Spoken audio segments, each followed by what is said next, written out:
Updated December 3, 2017 155,638 Facing off in Adelaide, Usman Khawaja had one thing in common with Joe Root and with the English bowling attack. All three could have stamped their influence on the second Ashes Test from the first day, in conditions where they know how to prosper.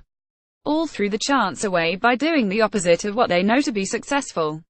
For Khawaja, he was returning to the scene where he had played his finest Test innings, that statement century a year ago against South Africa. A day-night match, a lively pitch, and quality seamers had been the factors in a match-defining 145 across 3 days. His Sheffield Shield work matched that standard. Leading into this game he averaged 30 runs more against the pink ball than his career mark. When I analysed that innings last summer, the key component was restraint. The left-hander's pet shot is the cover-driven 4. Against South Africa, he placed it in quarantine. Knowing the moving ball wrist and edge, his offside work against the three fast bowlers totaled 3 singles and 3 twos. His boundaries came from waiting for mistakes, at which point he pounced to score from glances, flicks, and pulls.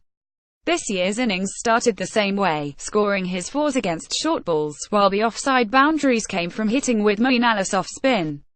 There was one exception, a back-foot force from Chris Woakes pitching short enough to obviate the danger of movement. Straight after the dinner break, Khawaja didn't switch back on. With his score on 53, he got a full-angled ball from Jimmy Anderson and went through the line at it. Away from his body, bat angled, the instinct head denied so well. The ball decked a touch and that was enough to bring in gully.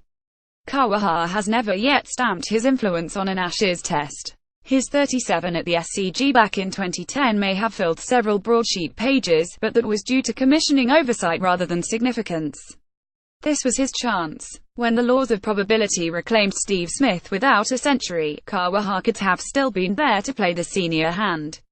Instead he had exposed Pete Hanscom and Sean Marsh in the evening session at 4 for 161. That said, England had already blown a chance to stop Khawaja right at the start.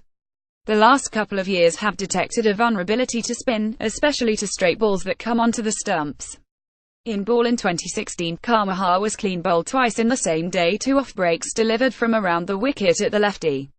At the Gabba last week, England tried the same trick and Moeen had him leg before. Supposed vulnerability can definitely be overinflated. Batsmen make low scores between a third and half of the time.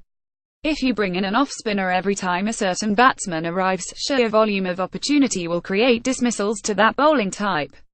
But it's still something that might play on a batsman's mind. Get them nervous about continuing a possible trend, make them play differently. When Khawaja came to the crease, Cameron Bancroft had just been run out, then David Warner was worked over by Stuart Broad deliveries that missed the edge and took the pad. It was a nervy time. At the end of the over, no run was taken. Khawaja would have strike to start the next, and England could have brought anyone on to bowl to him. A batsman with a brilliant record against the pink ball, aptitude against good seam bowling, and problems against spin. And instead of making him face his first ball against Moeen, England's captain chose Anderson. It was a massively missed trick. Sure, it may not have worked, but the chance was there to create discomfort. By the time Moeen did bowl to Khawaja, the latter had faced 32 balls, and it was the 6th ball of an over.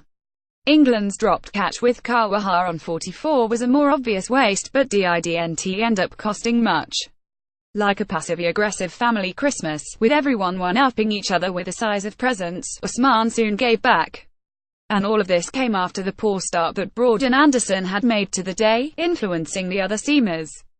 All week, the talk had been about how conditions might suit England's bowlers with their skill at finding the edge. England won the toss, sensed some juice in the pitch, chose to bowl on an overcast and windy day, and pitched it short. Not bounce a length, but back of a length. Angling in towards Australia's batsmen. Eliminating any chance of movement, failing to encourage the drive. Less than a third of deliveries in the opening spells were delivered full. It was a bewildering waste of conditions, and a mistake that such an experienced pair has made on more than just this occasion. Bowling first causes more controversy than it deserves, but there's still no point in doing it if you don't give yourself every chance. In the end, England was kept in the contest by Warner cooking his opening partner and Khawaja's mistake at the crease. The bowling improved in the third session, but perversely Hanscom and Marsh survived. advantage Australia then, by a slight margin. But both sides actively declined methods that might have made that margin decisive. It's not a case of hindsight when it is in front of your face all along. Topics: Ashes, Cricket, Sport, Adelaide 5000, SA, Australia first posted December 3, 2017, 082143.